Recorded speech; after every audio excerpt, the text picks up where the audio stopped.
In this video, we are going to discuss the fifth approach, that is array rotation using a reversal algorithm. The concept of this algorithm is that it reverses the last r elements of the given array and reverses the remaining n minus r elements, followed by reversing the complete array.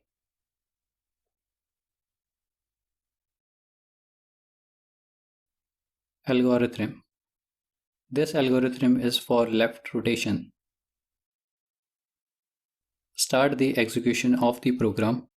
Reverse first r elements. Reverse the remaining n minus r elements. Reverse the whole array.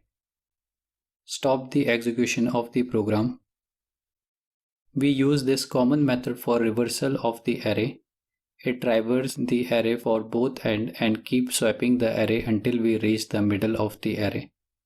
This reverse approach is much better because it avoids using extra space. Let us find the time complexity of this algorithm. First of all, we analyze the time complexity of each step and add them together to get the final time complexity. Let us combine these individual steps of time complexity together to find the algorithm time complexity. If n is very large, then drop r and constant 2. This big O of n is the time complexity of this algorithm. Let us find the auxiliary space of this algorithm. In a common reversal method, we use array, start, and temporary variables having fixed space at any given execution time. That is, the space will not get changed with the increase in the inputs, and it performs in-space reversal. Therefore, the auxiliary space is constant, which is represented as big O of 1. This is how the time complexity and auxiliary space of the reversal algorithm approach is calculated. For right rotation, the algorithm would become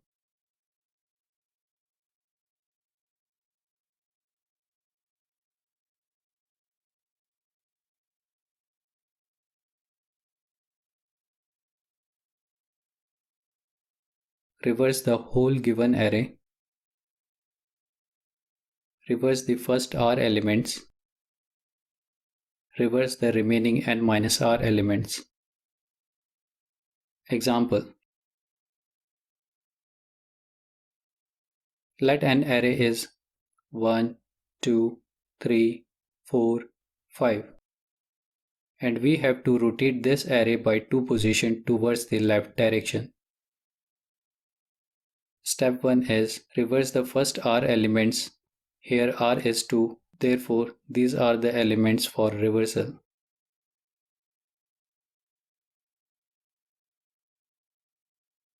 Now step 2 is reverse the remaining n minus r elements.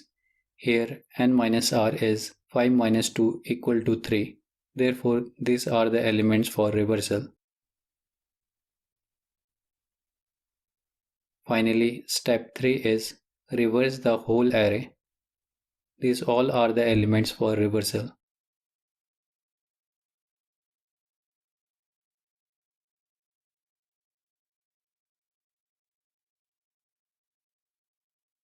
Now, as we can see, the array is rotated by 2 positions towards the left direction. Let's look at the implementation of this algorithm for both left and right rotation of the array. The main idea behind this algorithm is to perform in-place reversal to rotate an given array. That is, we have to perform 3 reversals with the different starting and ending points of the array in order to achieve the array rotation.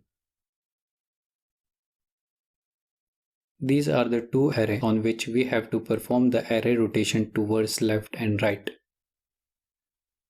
The rotation count is 2. These are the functions called to the actual implementation of the algorithm and assigning the result array to its initial array. This function is used to print the array after rotation. This for loop print each array's element one by one. This while loop performs reversal with the given array having different starting and ending points. Now let us look at the actual implementation for right rotation.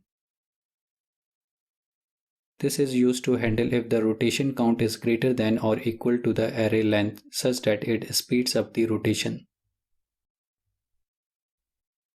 This function reverses the whole given array, then reverse the first r elements, then reverse the remaining n minus r elements. Now let's look at the actual implementation for left rotation. This would speed up the rotation if the rotation count is greater than or equal to the array length. This function reverses the first r elements, then reverse the remaining n minus r elements, then reverse the whole array. I hope you understand the logic behind this algorithm. Thank you for watching.